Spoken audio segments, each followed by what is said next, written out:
creatures of the night? It's your girl Tati. Let's talk Ring of Honor.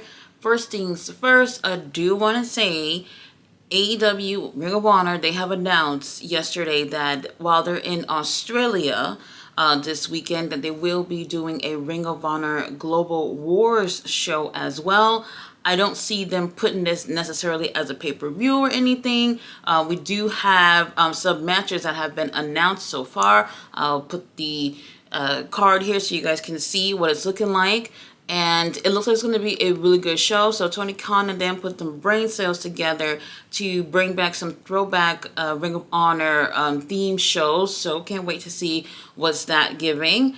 Also, they did do a taping on Tuesday while they were in Austin, so I don't know which one of these episodes or shows are going to come up next. If it's going to be the taping from Tuesday for next week Thursday, or if it's going to be the show that they're doing in Australia, if that's going to air for next week Thursday. So we'll see which one of these shows are aired first. So I'm not entirely sure, but I am excited to see what it is that they do in Australia with Ring of Honor as well.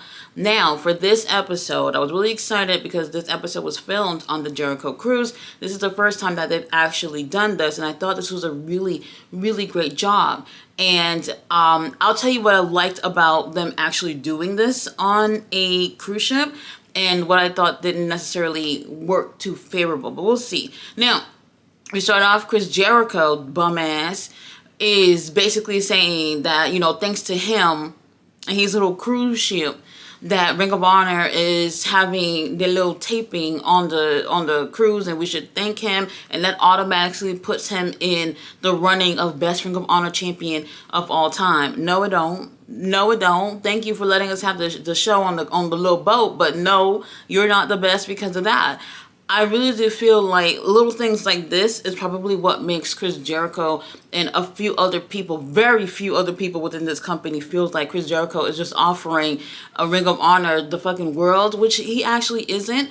I just feel like it's not enough because all he did was just talk for like a good minute. And that's it. There's nothing else with Chris Jericho or anything else. Haven't even seen him on the weekly shows either. And with this little thing that he got going on with Bandito, I'm pretty sure is leading to a title match. None of that is actually being featured on Ring of Honor. I don't see how that is even helping Ring of Honor. But let's move on. We did have Jay Lethal going against Mason Madden, but this time it was not Jay Lethal. It is the Black Machismo.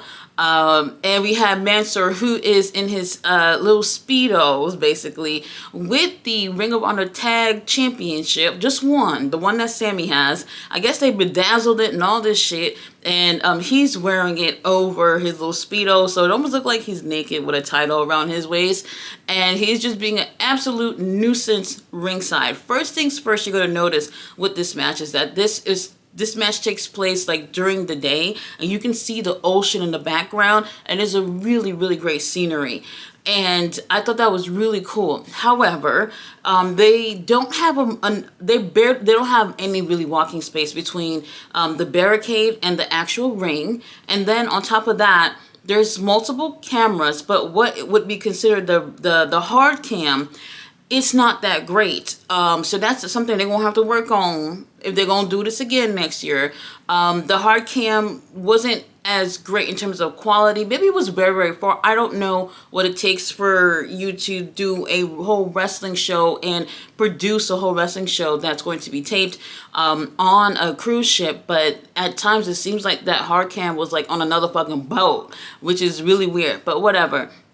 Great matchup here with Mason. I think this might have been his first time doing singles action within AEW Ring of Honor. And actually, as much as I love them as a team, they hold their own as individuals. And Jay Lethal is not wrestling enough. I don't know what the hell is going on. When you think of Ring of Honor, Jay Lethal is one of those names. And he has only wrestled in Ring of Honor, I want to say 3 times that I can actually remember, and it might have even been 4 times. Other than that, it ain't even 5 times that he's been over there since Tony Khan has bought this company. So for me, I'm just a little disappointed that he's not featured as much. And watching him in the ring with great chemistry with Mason made me feel like we don't see him hardly enough. He was one of the people I was most excited about when was hired to AEW, and haven't gotten the damn thing at this point. Really great matchup here. Jay Lethal ends up taking the win, of course, and this whole thing is going to be bleeding into MXM Collection going against the Sons of Texas over in Australia for the Global Wars show that they're going to be doing for Ring of Honor. So those titles will be on the line for that. Up next, we do have a footage from last week of Athena just grilling Billie Starkz, telling Billie Starkz, hey, were you out there watching me? Did you see what I did to this bitch in the ring? And Billie Starkz is basically not really paying attention, and she's just saying whatever she can say to pretty much just be under the good graces of Athena. And Athena chewed her ass out, and not in a good way, and ends up walking away from Billie. I'm still confused with what's going on with these two. But Billie Starkz is in action next. She wants to prove herself to not just Athena, but to the fans that she's capable of doing whatever it is that she says she can do in the ring. To be honest, I've seen her improve. She's absolutely improved.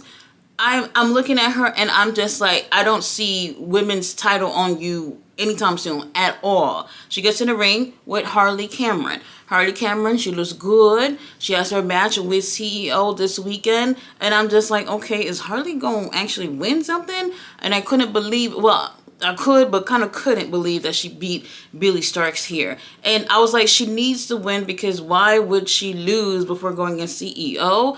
And then we have Billie Starkz, who is definitely going through, I want to say midlife crisis, but she's 19 years old, so that's not it. So it's not looking good for Billie Starkz, who ends up taking an L here. I thought the chemistry was decent. Like I said, both of these girls have absolutely improved, but Harley Cameron, the whole boat was shaken up because they're cheering for her. And I thought that was very interesting. Billie Starkz also a babyface here too, but Harley has absolutely just grabbed the fans as of late, and they're loving her every little thing that she ends up doing. She even puts her breast in Billie Starkz' face, and she's all shaking it up in her face. And I was like, oh, okay, well, there's the entertainment. Harley wins, and I'm liking everything that we've been seeing with her as of late. But what happens with Billie Starkz from now on, I couldn't even tell you. All right, Takeshita, Lord have mercy. Takeshita versus Tommy Billington. This was really, really great. Okay, and they said this was an eliminator match, so I guess this is one of the situations where if Tommy beats Takeshita, then he gets to go against Takeshita again for the AEW International Championship. Takeshita come out there with both of his titles. Y'all know he also had the Neverweight Open Championship as well from New Japan, and he just looks so good titled up, okay? By this time, it was nighttime on the boat, and to be honest with you, with it being dark on the boat, it was windy as hell. I felt like it looked so much better in a way than during the daytime. At least the cameras picked it up to look much better, you know, with it being darker than with the sunlight. Something about it, I don't know. If you saw it, you probably know what I'm talking about. And Takeshita and Tommy, they had a match last summer. Tommy did lose that as well, but he was really, really great here. I didn't necessarily see Tommy end up taking this win either, but they towed up. They did toe it up.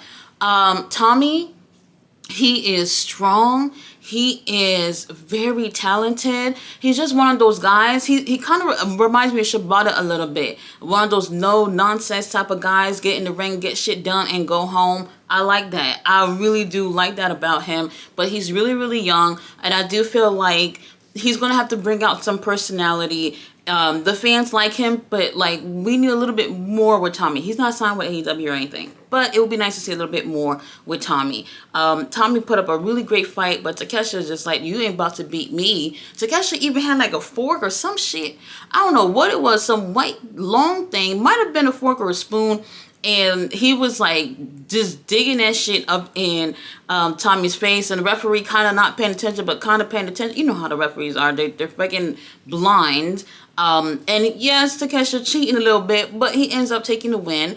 He needs this win, obviously, as champion. He needs to look good, even if it is a eliminator match. And plus, they have that match over in Australia where he's teaming up with Kyle Fletcher to go against Kenneth Omega and William Ospreay. I am so looking forward to that match. After this, tag team action, the Grizzled Young Veterans versus the Outrunners. And I have to say this too. I didn't get a chance to do a watch along today, but it was nice to actually come home and sit on the couch for once and just sit with my daughter and we actually watched the show together. It was good. She asked a lot of questions about the Outrunners and why they're coming out of the 80s or whatever. I don't know. It was just cute when kids are asking questions. A little bit too much questions. But anyway, Outrunners, they had a whole new commercial where they have new merch that they are pushing out. So they got a little fanny pack, they got the new turbo headband and all these things that they're selling. And I love these commercials that they do. Tony Khan, Outrunners need like some type of 30-minute workout video on YouTube. Just give it to them, please. This was a really great match. I think it was very apparent that Outrunners will end up taking the win. I like the Grizzled Young Veterans. I have yet to see the payoff here with Grizzled Young Veterans being in AEW Ring of Honor, to be honest with you. They've lost, I don't want to say every match, but every match I can think of, they've lost those matches. And I feel like when I'm looking at them, I'm like, damn, they have the charisma. They are obviously talented, and I'm just like, what is it that they have not yet broke out yet? I have no fucking clue. Very, very weird. Outrunners, everybody and their mama love them, so obviously this is going to make everybody feel happy about them taking the win, which they did. Now, we're seeing a little bit more tag team action, I think, and not too much of these tag champions putting these titles on the line, but we're finally going to get a chance to see Son of Texas doing something over in that Australia show. Hopefully these tag titles change hands because these teams, they're ready for some gold, and I'm tired of Dustin hogging all the titles over there. After this, we have Serpentico going against Ricochet. When I tell you, though, how everybody on that little boat, they're haters. The way that they were calling, they were chanting that he was bald. They were chanting shit that I couldn't even understand, to be honest with you. And Ricochet, he is exactly where he needs to be in terms of a heel. I am actually really impressed with how everything turned to work out for him. I know a lot of people was like, okay, he's going to be on Ring of Honor. Oh, how he was doing a program with Swerve, and all of a sudden now things have been diminished down to Ring of Honor, which I don't think that's the case. This guy was on a cruise, okay? Samantha was on that cruise too. I've seen the pictures. So I don't see him taking an L here at all. Serpentico, as much as he loses every single motherfucking time, this guy's great. He has really great chemistry with majority of the people he gets in the ring with. He's just one of those carpenters. You know what I mean? He gets in there, he helps people look good, and he takes it out. And I looking at him in the ring with Ricochet tonight, I was just like, it'd be nice if you won something once in a while. I see the talent. Nyla Rose is actually in the crowd trying to get the crowd to boo Serpentico. If you guys don't know, Serpentico, Nyla, they got this everlasting beef that's been going on since God knows when. It's actually pretty funny. But the crowd don't want to boo Serpentico. They like him. They want to boo Ricochet. They don't like him for obvious reasons, and then obviously because he's bald. Ricochet ends up taking the win. And I am just so excited to see what Ricochet has to offer. I would not mind seeing him again on Ring of Honor, but for whatever reason, people look at that as in he's being demoted. I don't think that's the case. Great matchup from Ricochet and Serpentico. Main event, we do have Commander putting the Ring of Honor TV title on the line against Nicholas Wayne. Well, first things first is I'm pretty sure a lot of us don't like this, where out of the blue someone just got a title shot and for no reason really. Nick Wayne has not been on Ring of Honor in months. They were starting this thing with him and Mama Wayne being on the shows, and Mama Wayne just being a great mom and supporting her son ringside, who's obviously a cheater and everything else. And they just absolutely stopped doing all that. For what reason, I have no clue. We don't get too much of the patriarchy within AEW. You know, they still got that storyline with our stepdaddy in a little clipboard, but we don't see too much of Nick Wayne or Kip being in the ring. So this would be a really great opportunity for Nick Wayne to get his little TV time on Ring of Honor. And all of a sudden, after a few months of him not being on Ring of Honor, he has a title shot for the TV title. Really, really strange. This was a great main event, though. I'll tell you that much. And at this point, you can tell, like, it is, I don't know how cold it might be. It was very windy. People are starting to get their little towels and they're bundling it up and everything. And it was just very different in terms of, where the match took place. So honestly, I think it's a good idea. Maybe next time they do the cruise, it'll be a little bit warmer. Great chemistry with these guys. And I think they complement each other a lot. Nick Wayne is really young. I think he's like 19, 20 years old. And you see him wrestle, you probably assume that he's older than what he is because he wrestles like someone with a lot of experience, okay? And unlike Hook.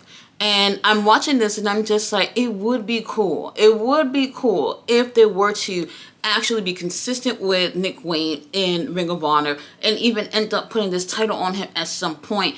That would definitely help. This is what helped Kyle Fletcher. Kyle Fletcher, coming from a tag team who they actually took a chance on, put the Ring of Honor TV title on him, and look at where Kyle Fletcher is less than a year from him having that TV title. It made a world of a difference for Kyle Fletcher, and I think it could do the same thing for Nick Wayne. However, they're not ready for a heel champion, so Komander ends up retaining. Komander, I like him. I really like him. It's hard to hate on him sometimes because I'm a little over it at times, but his talent does all the talking for him, so he retains. I'm cool with it. I wish we can get promos. I wish we can just see more of him as a champion rather than just him just coming out and fighting. I wish we can get a little bit more. The show, not bad. I think it was a cool thing for them to do this show on the cruise. So hopefully next year they'll end up doing the same thing or make a yearly thing out of it. Or even for an AEW special, whatever the situation is, I think that would be cool. They'll get the camera situation situated a little bit better next time, I'm sure. But it's still a really cool show to watch. Guys, thanks so much for watching my review. I will be back on Saturday for the Grand Slam Australia, whenever that show is going to start. So I will be doing a watch along and also a review on that. Thanks for watching. Bye.